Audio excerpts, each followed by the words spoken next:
bienvenue à toutes et à tous. Je suis Marius, j'espère que vous allez bien. J'ai enfin pu voir Kung Fu Panda 4 il y a déjà plusieurs semaines. Et vous savez quoi? J'ai vraiment aimé.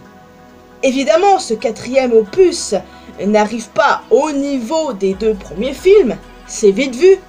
Mais sans vous mentir, je l'ai quand même préféré au troisième. Les scènes de combat, les musiques, l'humour, les nouveaux personnages, le retour des méchants des opus précédents. En vrai, j'ai vraiment passé un très bon moment devant ce film. Et du coup, je me suis demandé pourquoi les gens sont si durs avec ce film. En soi, ça me surprend pas des masses, hein. Et j'avoue que les avis négatifs, tout ça, ça donnait vraiment pas envie, hein. Mais au final, zéro regret. La Caméléone est une bonne méchante avec un superbe design. Mais évidemment, elle n'arrive pas à la cheville de Tai Lung et Shen, qui sont les meilleurs méchants de la franchise. Par contre, comment ça, trop petite pour faire du kung-fu? Shifu, Vipère et Mante existent. Il y a même un maître poulet. À première vue, c'est une explication bancale qui n'a aucun sens. Pas vrai? Mais à mon avis, il y a clairement une explication logique. Si elle a été rejetée autant de fois, c'est qu'elle a un mauvais karma, voilà tout. Et qu'elle n'est pas tombée sur de bons maîtres. Tous les maîtres de Kung Fu n'ont pas la même mentalité. Rappelez-vous des préjugés de Shifu vis-à-vis de Po. La Caméléone a juste pas eu de chance à mon avis. De plus, il est possible que sa ville ou région natale ne respecte pas les personnes de petite taille et les considère comme trop faibles. Si elle avait frappé à la porte du palais de Jade, Oogway et Shifu auraient accepté de la former, non? Shifu a tout de même entraîné Vipère et Mante, même si Mante avait déjà des bases de Kung Fu avant de rejoindre les 5 cyclones. Ils auraient forcément accepté, n'est-ce pas? Pas si elle avait de la noirceur en elle.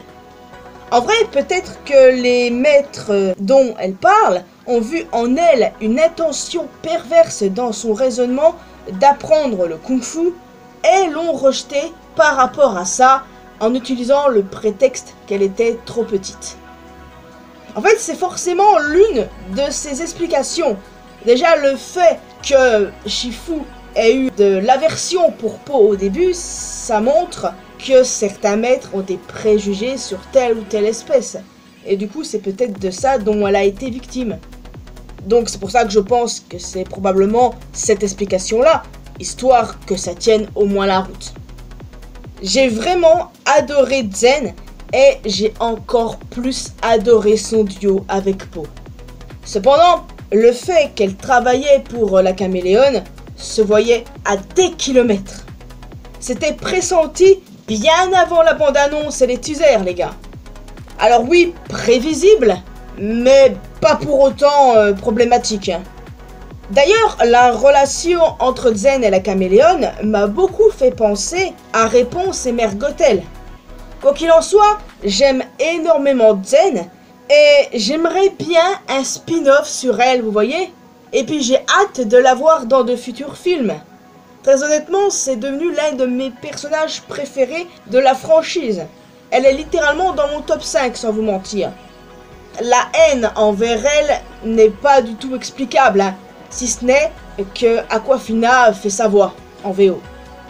Mention spéciale pour les papas de Po, ils m'ont trop fait délirer ces deux-là. C'est l'une des meilleures parties du film, je vous le dis. Ils donnent trop des gay vibes, je vous jure. J'ai eu la même impression dans la série Les Pattes du Destin d'ailleurs, hein. Raison pour laquelle je pense que c'est la série qui a le plus de chances d'être canon à la licence. Mais évidemment, c'est pas du tout le cas. Pas de 5 cyclones, mais honnêtement, je n'ai pas trouvé ça aussi dérangeant que certains le disent. Car après tout, c'était l'aventure de Po et pas la leur. eux, ils avaient déjà leur propre truc à faire en plus. Hein. On a donné une explication en leur absence. Mais j'ai beaucoup aimé les voir à la toute fin lors de l'entraînement de Zen. J'ai kiffé les voir, parce que c'est vrai qu'il me manquait un peu, j'avoue. D'ailleurs, ravi de voir que Mante a réussi à survivre à sa femme.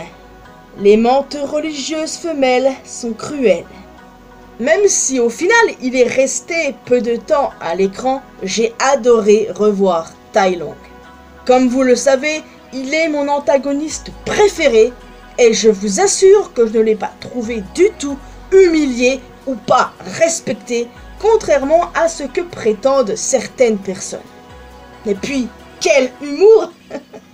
Non mais vraiment les gars, je suis une très grande fan du personnage et j'ai pas du tout eu l'impression qu'il était souillé. Non, son unique scène de combat était vraiment cool. Je suis amoureuse de ce félin depuis de très longues années et l'avoir revu m'a procuré de sacrées émotions quand même. Hein. Ah, je l'aime tellement. Mais seule chose que j'ai à reprocher pour le coup, j'aurais voulu des retrouvailles avec Shifu. Et le pire dans cette histoire, c'est ce qu'on aurait dû avoir les potos. Oui, on aurait dû avoir des retrouvailles entre les deux. Mais Mac Michel a dit non. Il a dit non. Ah, c'est le seul point que j'ai à reprocher là pour le coup. J'aurais tellement aimé avoir une scène entre les deux, une scène émouvante et tout, hein. La scène entre Po et Zen était émouvante, hein. Mais j'aurais aimé avoir cette scène-là avec Shifu et Tai Lung. Ah, bordel. J'ai également apprécié revoir Shen et Kai. Contrairement à Tai Lung, ils ont eu 0 dialogue, mais ce n'était pas non plus dérangeant, je vous l'assure. La fin où eux et Tai Lung reconnaissent Po en tant que guerrier dragon a dérangé de nombreux fans. Et honnêtement, j'avoue que ça peut se comprendre. Mais, une fois encore, j'ai pas trouvé ça hyper dérangeant pour être honnête. Moi j'étais plutôt en mode wow, alors ça en jette, je m'attendais pas à ça. Mais t'as des gens qui n'acceptent pas ça. Tai Lung, c'est logique, mais pourquoi les autres? Shen est responsable d'un génocide. Pourquoi s'incliner devant Po? Il a accepté son sort à la fin du 2e film. De plus, le royaume des esprits l'a probablement fait réfléchir. Pour moi, le royaume des esprits, c'est le synonyme même de la paix. Là où tu trouves la paix, en fait. C'est un havre de paix. Genre, tu passes toute ta vie à être torturé. Quand tu es dans le royaume des esprits, tu es plus serein, plus en paix, quoi. En paix avec toi-même. C'est comme ça que je vois le royaume des esprits. Et je pense que c'est même assez logique. Et pour ce qui est de Kai, il était supposé avoir été détruit. On est d'accord. Mais un esprit peut-il vraiment être détruit? Voyez ce que je veux dire? Et puis, à mon avis, hein, après que Po ait purifié son âme, il a eu une longue discussion avec Oogway. C'est ce que j'ai tendance à penser. Parce qu'il est vrai que les deux qui rentrent sans faire d'histoire dans le royaume des esprits, alors que connaissant leur personnalité destructive, ça peut paraître bizarre, mais voilà encore une fois, le royaume des esprits, c'est un havre de paix. Oui, voilà, j'ai des explications pour tout, en gros, quoi. Hey, je défends le film comme je peux, ok? Il est où le problème? Par contre, j'avoue trouver bizarre qu'il n'y ait pas eu Oogway. Il a naturellement été mentionné, mais pourquoi la caméléone ne l'a pas ramené du monde des esprits? Peut-être qu'elle n'avait pas connaissance d'Oogway, mais ça m'étonnerait. Ou alors, Oogway est beaucoup trop puissant et en le ramenant, au final, elle aurait fini par se faire détruire par lui. Parce que c'est quand même lui le créateur du Kung-Fu. Donc peut-être qu'elle avait peur de lui faire face. Il y a une autre scène qui a dérangé les gens. La caméléone qui redonne le bâton de sagesse à Po après qu'elle ait ramené tous les maîtres. Après avoir volé leur Kung-Fu. Et les gens ont trouvé la caméléone un peu trop débile à ce moment-là. Sauf que, du point de vue de la caméléone, le bâton de sagesse sert uniquement à ramener les morts. Elle est très loin de connaître son véritable pouvoir. Donc à mon avis, oui, elle a été stupide, mais en même temps, elle ne connaissait pas le véritable pouvoir du bâton, donc bon. En gros, j'ai passé un super moment devant ce film. Et une fois qu'il était terminé, je me suis dit que je devais vraiment arrêter de regarder les critiques des autres. Surtout sur Twitter, c'est là-bas qu'il y a les pires. Et du coup, vivement un 5e opus. Je ferai très certainement une nouvelle vidéo là-dessus, tiens. Peut-être pas le mois prochain, mais je le ferai. En tout cas, j'ai prévu une autre vidéo Kung Fu Panda la semaine prochaine. Ah, et j'ai appris une chose, les amis. De base, il aurait dû y avoir des humains. Et franchement, je suis ravi qu'ils aient abandonné cette idée. Car les humains n'ont absolument pas leur place dans un univers comme Kung Fu Panda. On est d'accord là-dessus. Quoi qu'il en soit, Kung Fu Panda 4 ne mérite pas toute la haine qu'il se prend. 8 ans le séparent du 3e film, les attentes étaient bien trop hautes. Ce n'est pas un Marvel, je vous rappelle les gars, hein. En tout cas, il faut savoir que j'ai regardé ce film au moins 2-3 fois, et le truc c'est que j'en suis venu à la même conclusion, hein. J'ai aimé ce film, hein. Et j'aimerais bien que vous laissiez une seconde chance à ce film.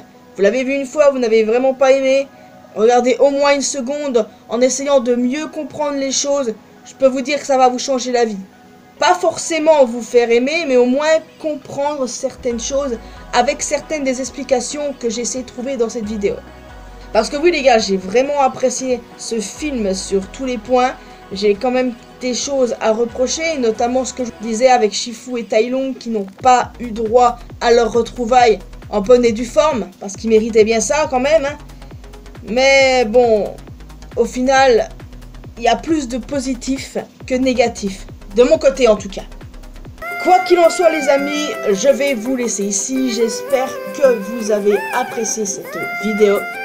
J'attends vos retours sur ce film. Qu'est-ce que vous en avez pensé?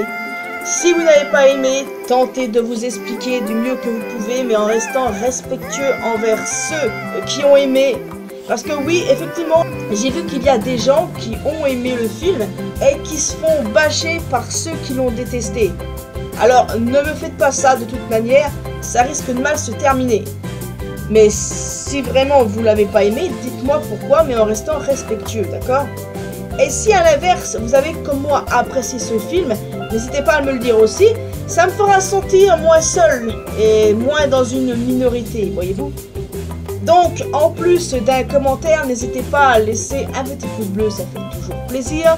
Vous pouvez me retrouver sur mes réseaux sociaux, les liens sont bien évidemment dans la description. Et le plus important, abonnez-vous à cette chaîne ainsi qu'à ma chaîne secondaire pour qu'on puisse se retrouver dans une prochaine vidéo. Et n'oubliez pas d'activer la cloche notification. Bye bye!